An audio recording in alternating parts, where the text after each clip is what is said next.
días, buenas tardes, buenas noches, dependiendo del país que nos estén mirando.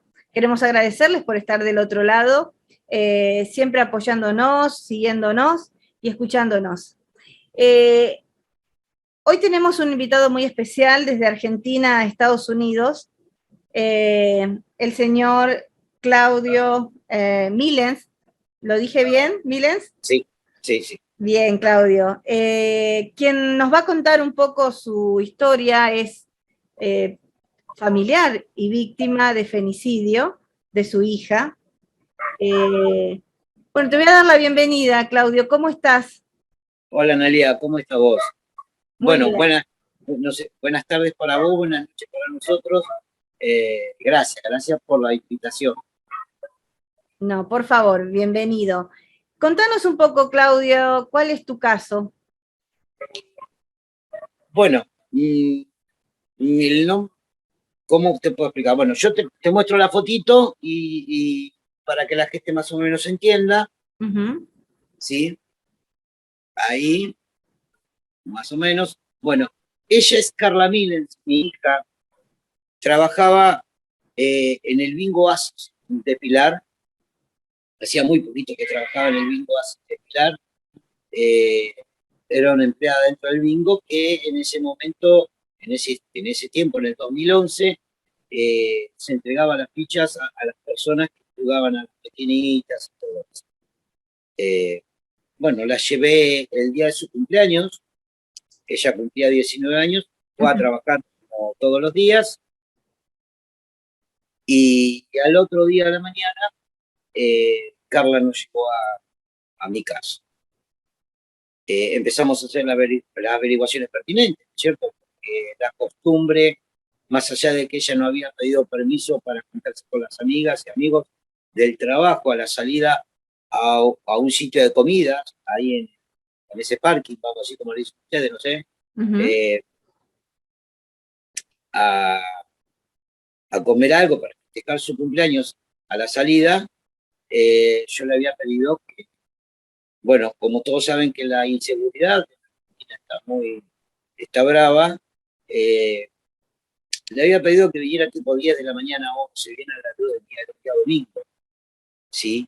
Y el invierno acá hay mucha neblina, muchas cosas, entonces una chica sola, y si no que me llamará y la iba a buscar como siempre, porque ese día me había pedido ese permiso, si no, íbamos y la buscábamos a la salida del trabajo. Y bueno, y ahí empezó la historia, ¿no?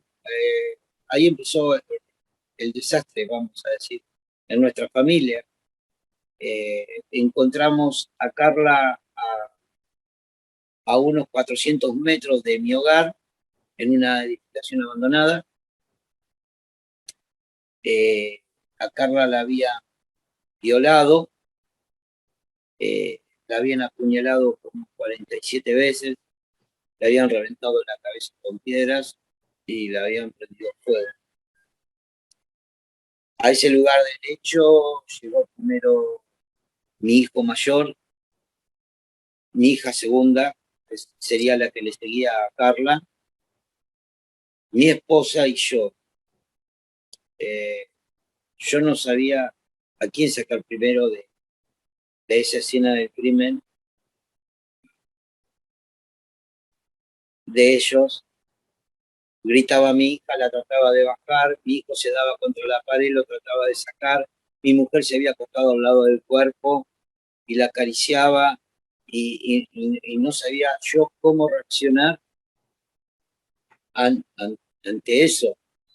Siempre le agradezco a Dios que es como que a mí me había hecho ver a Carla como que si estuviera normal. Yo creo que fue un shock consciente, eso inconsciente, como le dicen, y no había visto con total naturalidad el hecho, ¿no? Todo el daño físico que le habían producido y en las condiciones que habían dejado a Carlos. Bueno, digamos que ahí se libró una investigación. El bingo Asis, que pertenece al señor Gravier, al señor, el marido de Valeria Massa, dijo que no funcionaban las cámaras en un lugar donde es un mini casino, vamos a decir, donde está súper controlado. No dejó declarar al compañero de trabajo. La justicia se interpuso a eso, más allá de los pedidos formales por escrito por abogados. En esas cuestiones lo creyó irrelevante. Montaron una escena, ¿no es cierto?, como que habían sido unos victimarios del barrio, cosas que no fueron así. Y el chofer de la combi, que supuestamente decían que mi hija había subido a la combi que transportaba a los chicos hasta el centro de la ciudad, que son alrededor de 6 kilómetros, tampoco declaró. Y ahí empecé a ver, vamos a decir, la trama de todo esto, más allá del shock que teníamos nosotros, no podíamos reaccionar. Estoy tratando de resumir un poco. Sí, sí, vos tranquilo, sí, sí. Toda la escena, ¿no? Y bueno, en el momento fue todo tan rápido, porque al otro día, por culpabilidad, tal vez, no sé cómo decirlo, por la familia que no quería ver sufrir a uno, mueve los papeles como para sepultar a mi hija.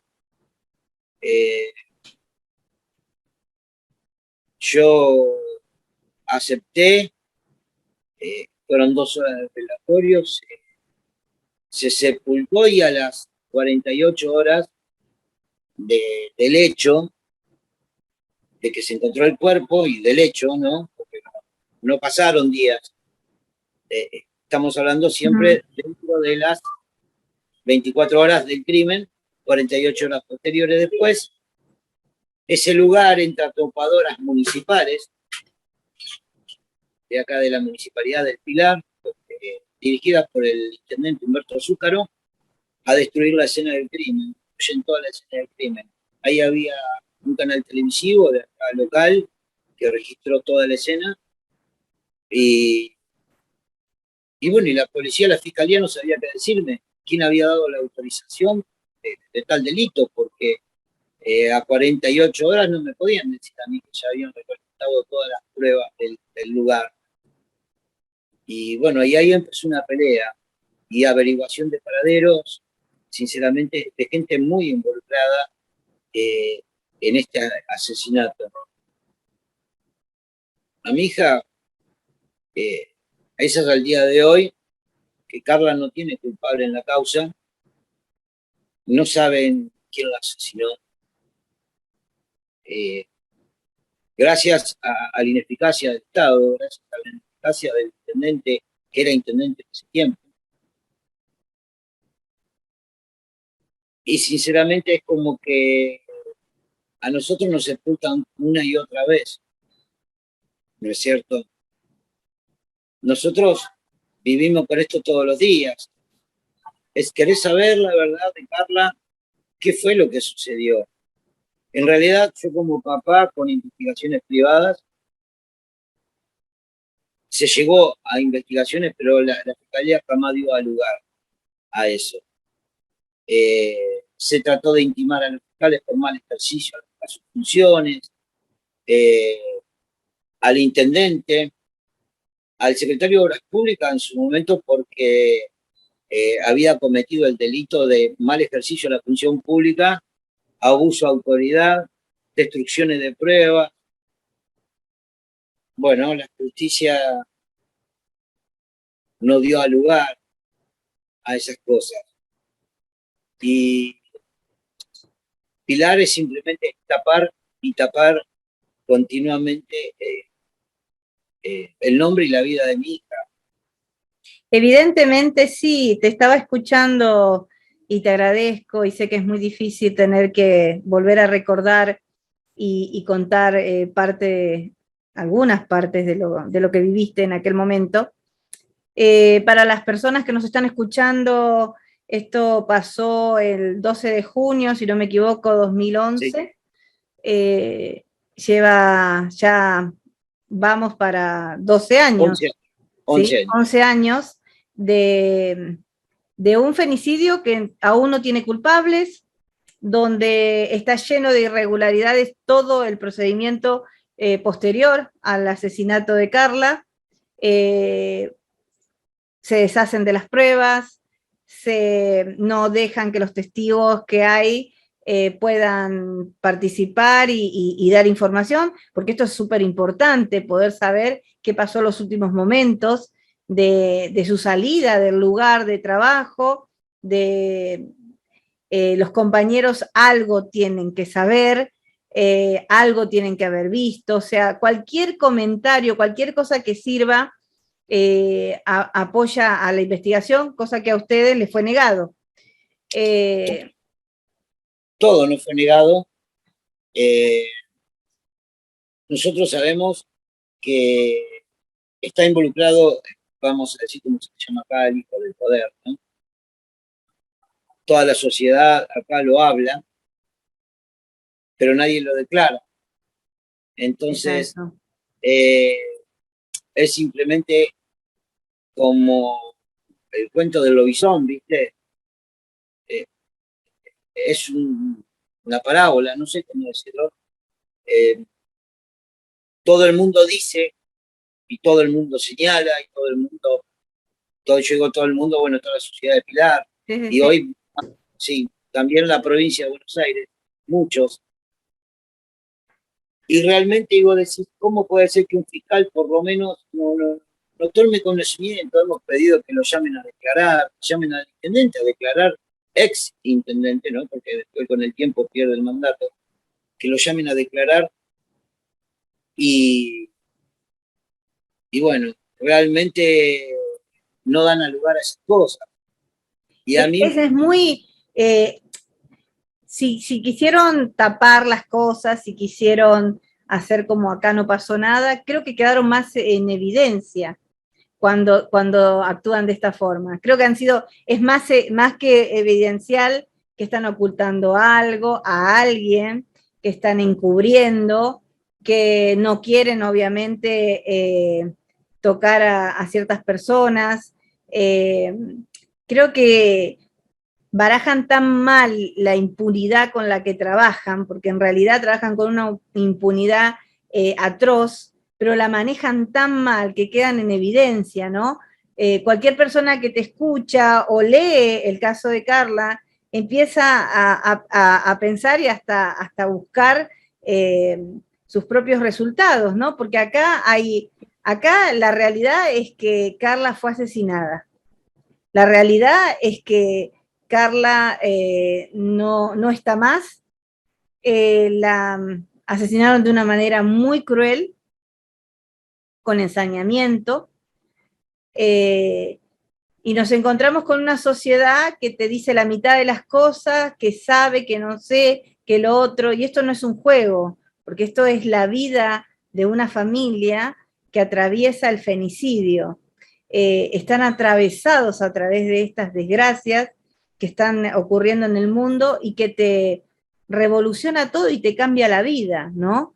Y como vos decías hoy, no hay día que no trabajemos en esto, no hay día en que no busquemos justicia, no hay día en que no estemos tratando de que se lleve a cabo un juicio con culpables, que se busque primero y principal un sospechoso, que se tenga un sospechoso y que se empiece a trabajar a partir de ahí, cosa que hasta en eso te lo negaron, o sea, no te dieron la oportunidad ni siquiera de tener un sospechoso para trabajar sobre eso.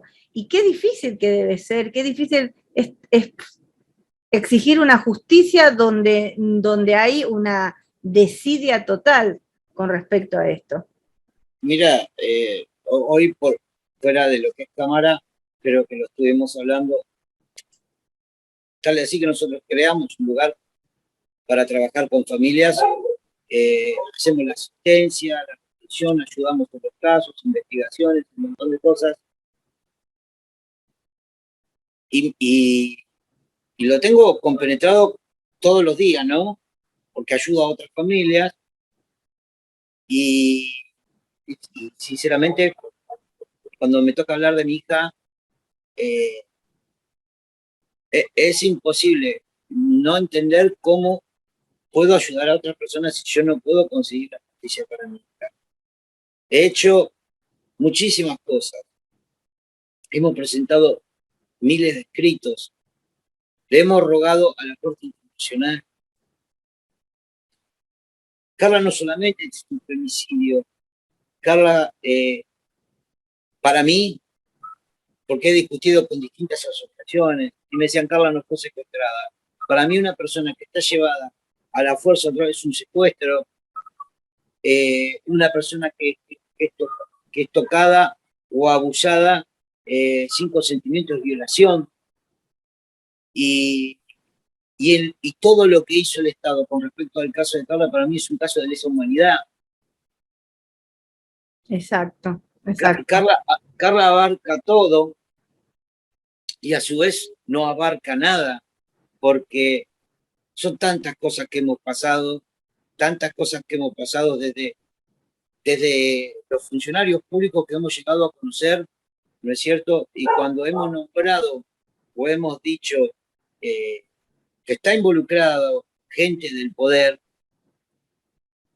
con pruebas. Ni la justicia las quiso agarrar, o las agarró, pero siempre desmenuzaron la causa para otro lado. Y eso es lo que a uno le molesta muchísimo, ¿cierto? Por supuesto, hay una gran impotencia porque hay algo muy, muy, muy oscuro y una trama. Mira, yo encontré algo algo que escribió Agustina Llanes en un periódico, creo que es local, y está tan bueno como ella representa esto, como lo dice. Si me permitís lo voy a leer, si ustedes me permiten. Sí. Dice, el Estado representado en el Poder Judicial y en el Poder Político son los garantes de la violencia a las mujeres trabajadoras. Estos hechos desnudan la impunidad de una determinada clase social. No se trata de un problema cultural o de formación de funcionarios del Estado. Es un entramado corrupto en el cual las mujeres valen lo mismo que un envase descartable, el cual se desecha. ¿No? Me pareció tan justo a lo que vos estás contando, ¿no? Es directo lo que dijo. Es tal muy cual, directo. Sí. Porque yo lo he dicho en todos lados, no bastó con hacerle todo lo que le hicieron a Carla, que a 10 años se lo siguen haciendo. Sí. Porque para una familia la siguen violando sus derechos, porque por más que ella físicamente no esté, para un papá, para una mamá, para los hermanos, ella está. Por supuesto. Ella sigue viva en el recuerdo, sigue viva en sus años que estuvo en las acciones que nosotros hacemos a diario. En tus acciones, exacto. En la lucha a diario, por tratar de levantar una familia cuando tenés una mujer, una esposa que se te quiere suicidar porque no aguantaba la presión, cuando tenías otra hija que quería volverse varón porque no soportaba el hecho de ser mujer por lo que le había pasado a la hermana.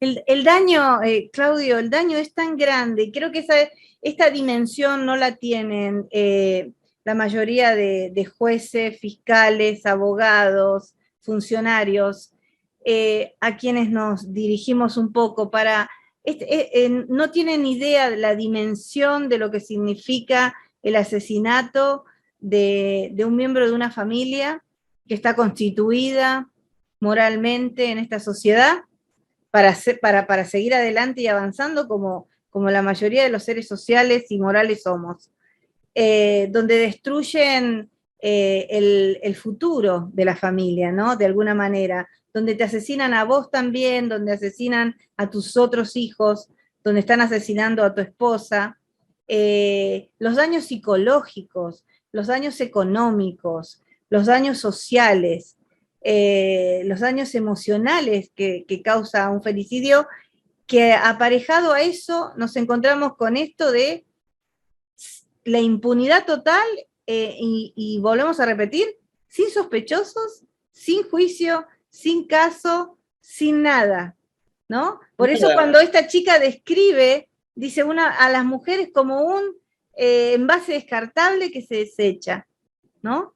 Y estamos hablando de tu hija, que vas a amar siempre. Es mi hija es mi hija hasta que yo cierre los ojos. Sí. Esa es la realidad, hasta que yo deje de respirar. Yo Exacto.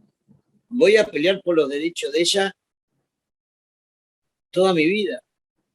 Si Dios me da la oportunidad. Está bien, uno muchas veces habla y dice, bueno, acá en la ciudad de Pilar hay una condena social por lo que le hicieron acá. No es suficiente para mí. Si bien yo demuestro que tal vez me pone contento que haya una condena social porque lo ven el tipo y le dice, vos, tu hijo fue el degenerado del asesino. O el asesino fue tal persona. Está bien, digamos que le da un abrazo al corazón, pero realmente, yo no sé si fue ese el asesino. Claro, claro. Y realmente tenemos un asesino suelto. Suelto en las calles. En la calle, que no sé a cuántas chicas más se lo pudo haber hecho. Seguramente. ¿Y cuánto más tal vez inocentes pudieron pagar por ese tipo? Viviendo las familias cerca de un femicida. ¿Recibiste amenazas en todo este tiempo? Sí, sí, cuando vos estás contra gente de poder adquisitivo, de poder político, de gente muy importante, pero lógico, sí, te dicen cállate la boca, fíjate que tenemos chicos. A ver, muchísimas cosas.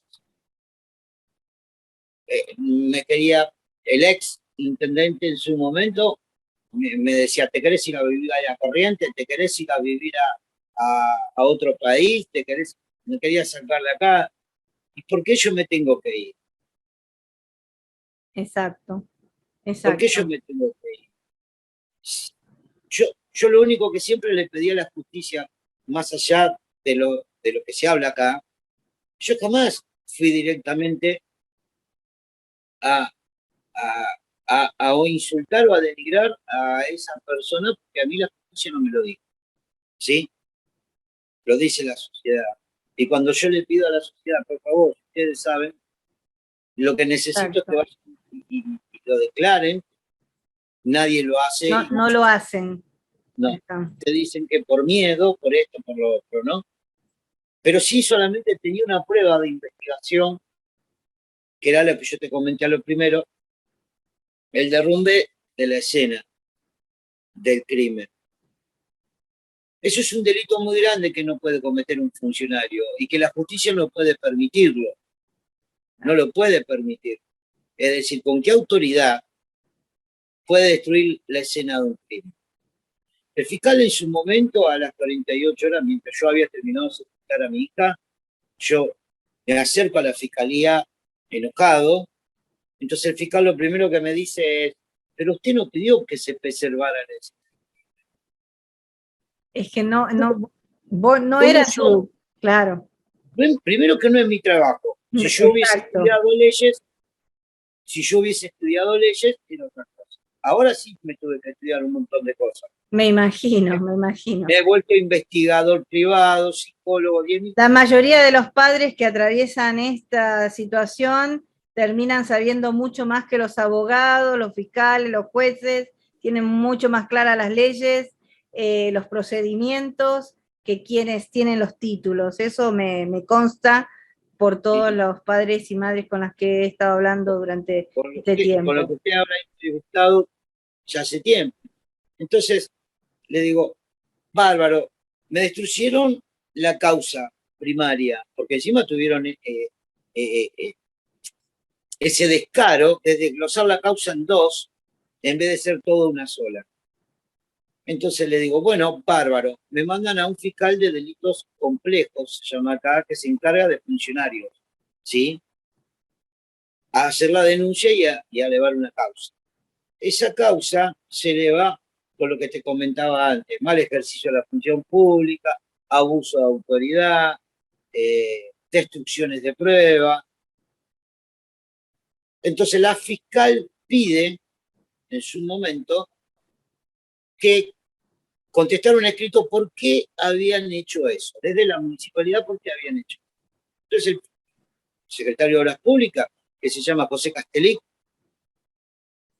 que hoy está por la causa, vamos a decir, y fue declarado culpable. Después de tanto sobreseimiento, fue declarado culpable con 2 años de excarcelación, que no es nada, vamos a decir, no va Claro, preso. no. Entonces, este señor tuvo el descaro de falsificar un papel, levantar firma de los vecinos, incriminar a los vecinos diciendo que ellos habían pedido que se derrumbe el lugar, que se limpiara. Ese papel entró durante 5 años o más de debate, si era público o privado. Si lo hemos peleado tanto que decimos, si ese papel lo presentó un funcionario público, lo hizo lacrar por la municipalidad, lo falsificó, porque encima falsificó el testimonio, es decir, primero derrumbó y a los 10 días falsificó ese documento, lo pasó por legales y técnicos de la municipalidad y lo presentó ante la justicia, lo transformó en un documento público del municipio. Era simple. Y me peleaba con el fiscal diciéndole, pero escúcheme una cosa, usted me lo está llevando por un papel, no me lo está llevando por la realidad de lo que hizo este hombre. Claro. Pasó por arriba de ustedes. Exacto, exacto. Pasó sobre todas las autoridades con algo tan Sí, importante y en realidad es, como decimos nosotros los argentinos, se embarró la cancha completa. O sea, pasó eh, por arriba de la justicia. Un funcionario público tomó la determinación de hacer lo que quiere y no le importó a la justicia. Y a la justicia no le importó condenarlo por eso. Es así que actualmente sigue siendo funcionario de la municipalidad. Yo lo veo todos los días. ¿No es cierto? claro, Porque a eso te lleva. demasiada impunidad, demasiada corrupción, a extremos tan que llega, viste, cuando vos decís, esto no es real, creo que supera la ficción. Cada vez que escucho casos nuevos, supera ficción. Esto es una cosa impresionante, cuánta desidia, cuánta falta de interés, cuánta alevosía que hay en esto, ¿no? Es Carla tenía, bueno, acá en lo que es la provincia de Buenos Aires, hay ciertos distritos, ¿no es cierto?, que cuando sucede un hecho de una magnitud, vamos a decir, de un crimen o de algo, sí, para hacer la autopsia a la víctima, por ejemplo, acá es derivado a una localidad que se llama San Fernando. San Fernando. Pertenece al partido de San Fernando, a donde se tiene que hacer la autopsia criminalística del occiso. Sí. Bueno, años después, yo psicológicamente un poco mejor, me entero de que Carla jamás salió de Pilar, del cementerio de Pilar. El cuerpo de mi hija no fue a llevar a hacer las pericias allá.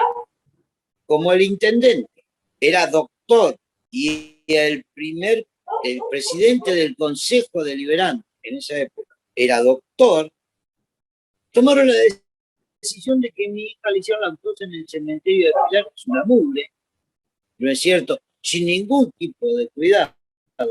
Presenciaron la autopsia, que no está permitido.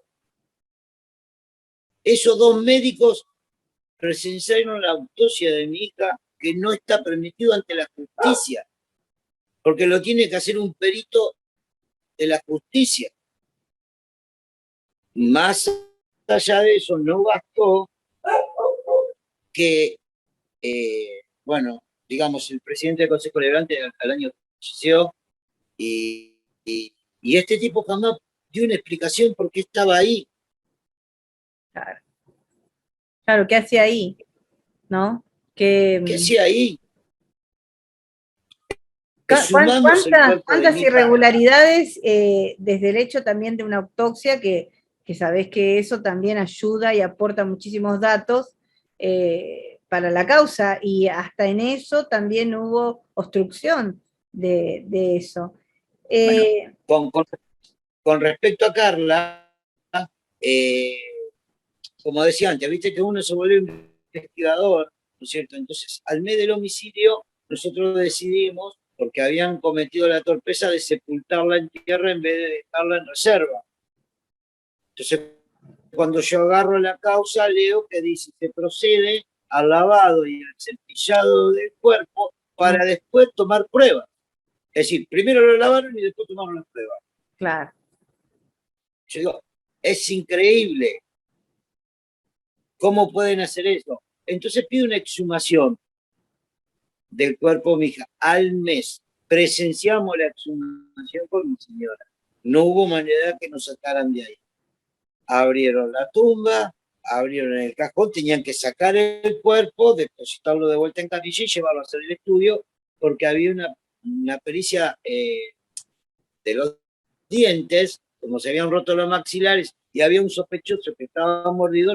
Yo había leído que los peritos lo que hacen es armar, vamos a decir, la parte de la mandíbula de la persona, sacársela y armarla afuera, ¿no es cierto? Lamentablemente había que hacer eso para tomar la muestra dentaria de mi hija. Bueno, cuando abren la ataúd, mi hija ya no existía más, no estaba. Era una cosa de agua y pelo que no había cuerpo. Los forenses que estaban en ese momento se tuvieron que meter con botas de goma, viste, como las que usan para el golf, hasta arriba, casi la cintura, parados adentro del ataúd, adentro del cuerpo de mi hija, para poner una pasta que no pudieron sacar una prueba dentaria de mi hija. Entonces ahí nos quedó la duda a nosotros. Yo te voy a decir la verdad, eh, arranqué un pedazo de cajón y me lo guardé. Después lo puse en una bolsa y la desesperación de un papá, ¿no? Lo llevé ante la fiscalía y le pedía que por favor, quería saber si mi hija te le habían echado un compuesto. Porque no puedo creer que un cuerpo puede tener una descomposición en él, ¿sí? Pero que se desintegre, no.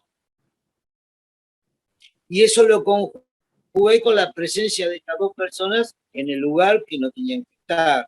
Yo te digo cómo viajaba mi cabeza, ¿no? En ese tiempo. Imagino, Entonces imagino. la fiscal agarró la prueba así en la bolsita, ¿no es cierto? Le dijo, no, esto usted no puede hacer. No, la lo tiró.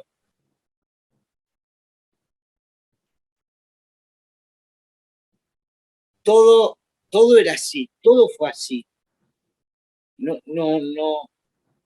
Y te ataron las manos siempre, te ataron las manos. Nosotros estuvimos encerrados por 6 meses porque no, fue tal golpe, ¿no es cierto?, de vivir ese momento que no entendíamos lo que sucedía. No, No imagino, podíamos creer. imagino esto como lo que hablamos al comienzo. eh, a, Todo el tiempo te están llevando a ese día, te están llevando a peores situaciones de ese día. Todo el tiempo te quieren alejar de alguna manera de investigar, de querer saber la verdad, cansarte, obstruir todo. Es algo realmente, eh, la verdad que son admirables tanto vos como tu esposa, con la fortaleza que tienen hasta hoy para seguir buscando justicia por Carla, pero también ayudando a todos estos padres y a estas madres que se van incorporando a tu grupo para darles contención y para ayudarlos en toda la parte legal y todo lo que ustedes están trabajando. Es admirable y mis respetos hacia ustedes Y, y la verdad hago un pedido a la sociedad, ¿no? Un pedido a la ciudad de Pilar, con ayuda, con conciencia. Tenemos que ser conscientes y seres sociales y morales. Empecemos a comportarnos como seres morales que somos. No podemos seguir ocultando estas bajezas, no podemos seguir permitiendo que familias padezcan lo que están padeciendo sin hacer nada. Me pregunto cómo muchos pueden poner su cabeza en una almohada todas las noches sabiendo la verdad o sabiendo algo de la verdad. Decretemos hoy que esto se abra de alguna manera y se encuentre lo que se tiene que encontrar. Es Si no hacemos increíble. esto, Claudio, si no empezamos a exigirle a nuestra propia sociedad que actúe, las cosas se van a complicar cada vez más y no podés seguir padeciendo esto.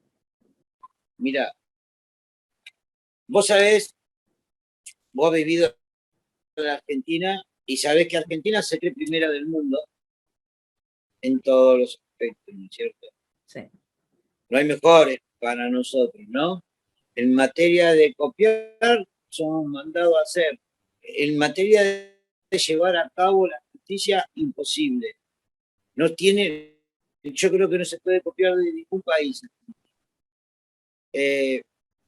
A mí la bronca que me da que, por ejemplo, pleno siglo XXI, el cuerpo de Carla tenía un semen masculino y no puedan saber de quién es.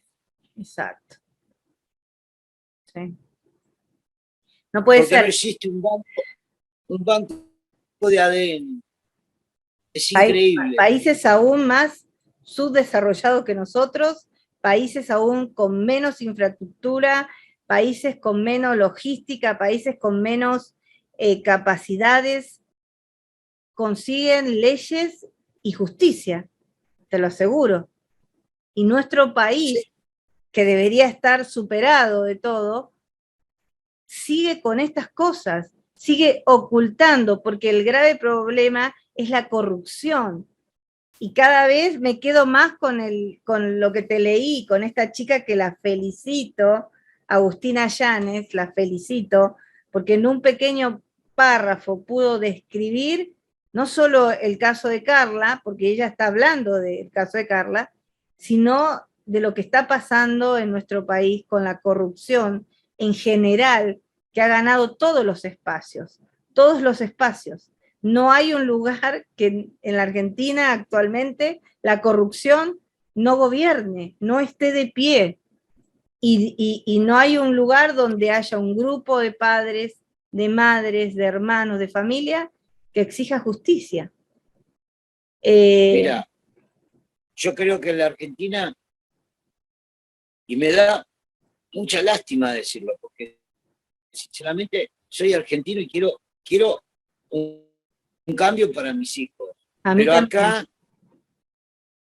acá la inseguridad es un negocio. Sí. Se transformó en un negocio político, la inseguridad. Porque creamos más secretarías, compramos más patrulleros, no capacitamos a nadie, simplemente para manejar presupuesto y engordar los bolsillos, no para poner en funcionamiento las direcciones o las secretarías que se crean. No para ejercer con legalidad los derechos, las leyes para la ciudad, para la ciudadanía. Y Claudio pensaba también, entre tantas cosas, que nos contaras cómo era Carla, para quienes no la conocen. Bueno, me golpeas abajo, porque yo sé que, ¿qué va a decir un papá, no? ¿Qué va a decir un papá? Que La verdad, los padres siempre decimos la verdad de nuestros hijos. y bueno, nuestros hijos son siempre lo mejor, ¿no? Lo mejor de lo mejor. Porque Carla, al igual que todos mis hijos que hoy están acá adentro, porque a ellos les pone mal ver a mí así y ver a su madre, que Marta te dijo que no podía hablar. Sí. Carla, para mí, es una parte del corazón que sinceramente es como cuando sufriste el infarto y no se recupera más. Carla siempre fue inquieta, introvertida, dulce a la vez, era la mamera, era, ¿cómo te puedo decir? No me gusta decir la palabra era, porque para mí es, ¿sí? Exacto. Es ninguno de los hermanos y hermanas, porque yo tengo más hijos, tenemos, en total son 7 ellos,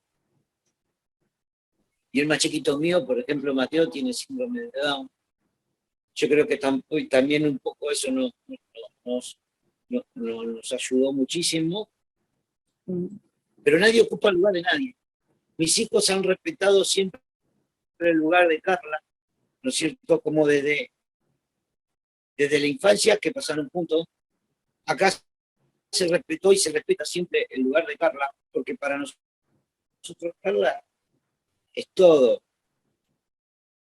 Carla, yo tengo que agradecerle a Carla que me cambió tal vez algo que no quiero que le cambie a los argentinos, por un hecho.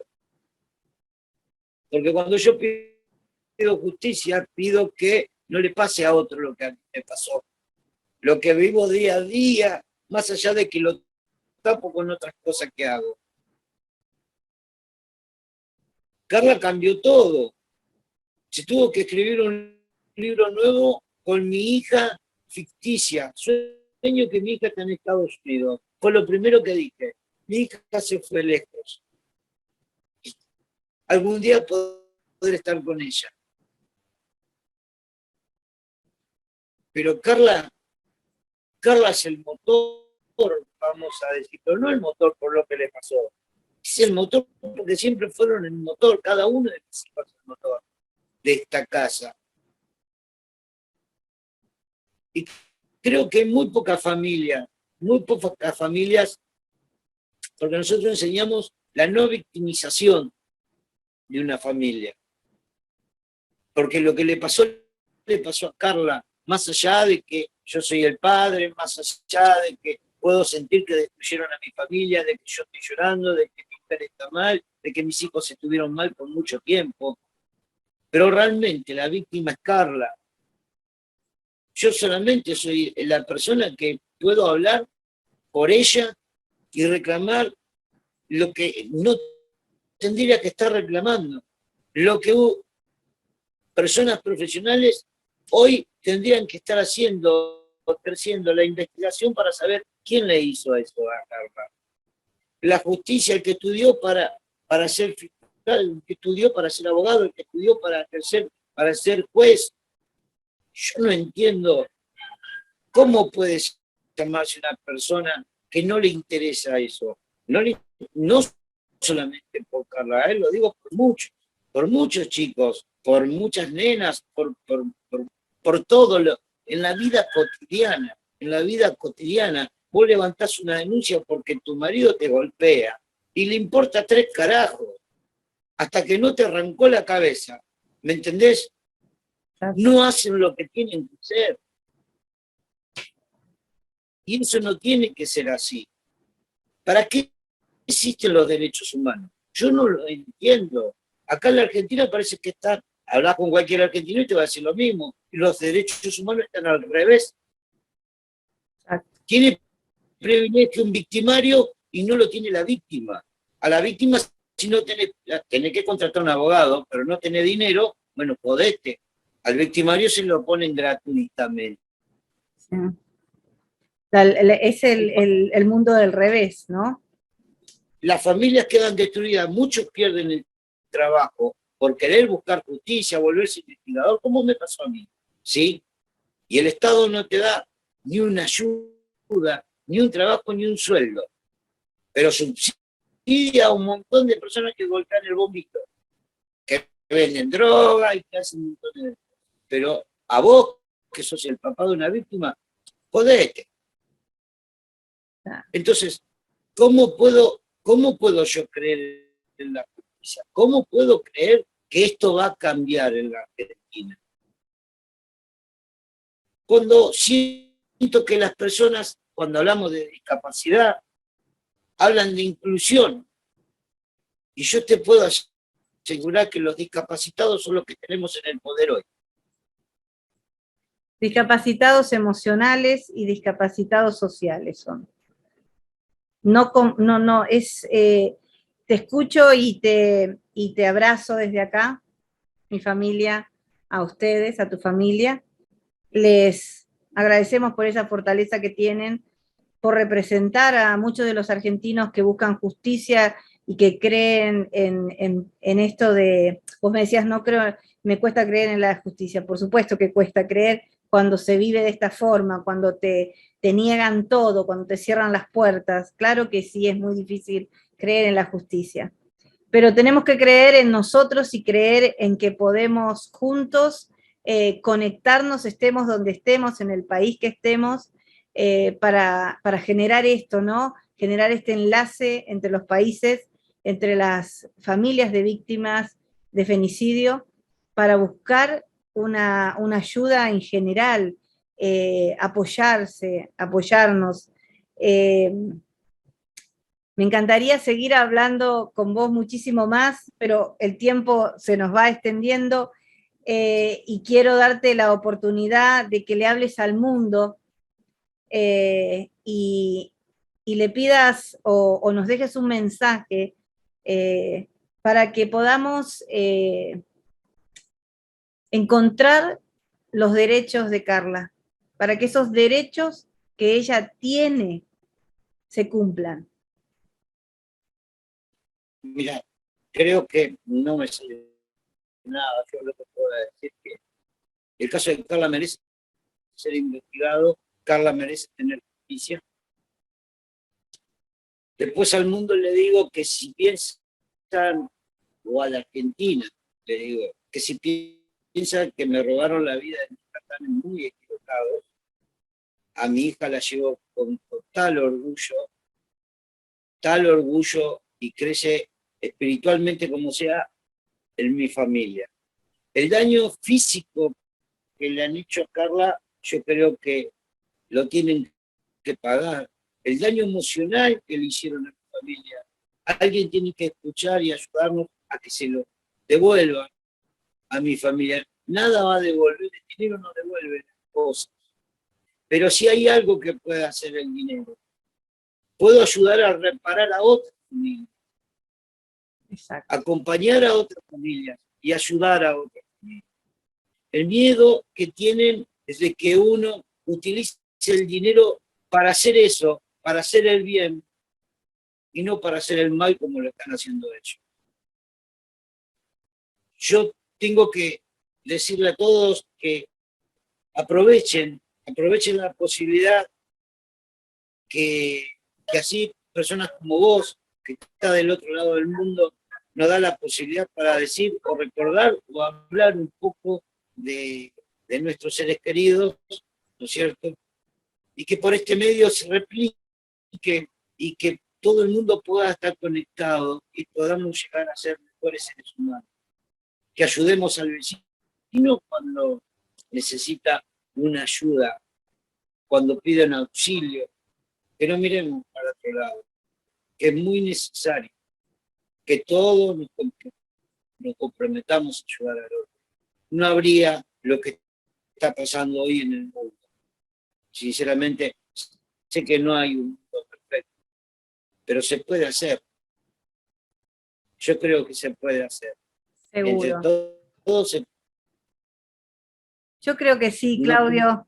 Quiero agradecerte enormemente este tiempo que me has brindado. Quisiera decir miles de cosas, pero sinceramente no me sale. Porque a mí cuando me hablan de Carla, yo sinceramente es como que me agarra algo porque... Es entendible, pero pudiste hablar de ella. Con todo lo que dijiste, hablaste y nos contaste quién era Carla, porque te vemos a vos, te escuchamos a vos y podemos imaginar qué clase de mujer es ella. Quiero agradecerte nuevamente este tiempo, la confianza de poder estar en mi programa. Quiero agradecer a tu familia, un beso enorme a Marta, la abrazo, la acompaño en su dolor, en su tristeza y en su lucha como madre, como mujer.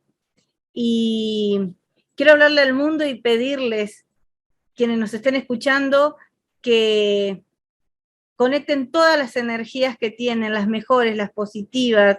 Esto que decía Claudio, si todos pudiéramos poner, aunque sea algo de lo nuestro, de lo bueno que tenemos, desde nuestras buenas intenciones, desde nuestro amor, nuestra fe y nuestro dinero, para poder ayudar a todas las causas, a todas las víctimas que quedan vivientes de estos femicidios, podríamos lograr mucho más. No miremos para otro lado, no nos ocultemos, digamos la verdad, y a todos aquellos jueces, fiscales, abogados, funcionarios y miembros de la comunidad que puedan aportar un dato, que puedan ayudar, esta es la hora, este es el momento.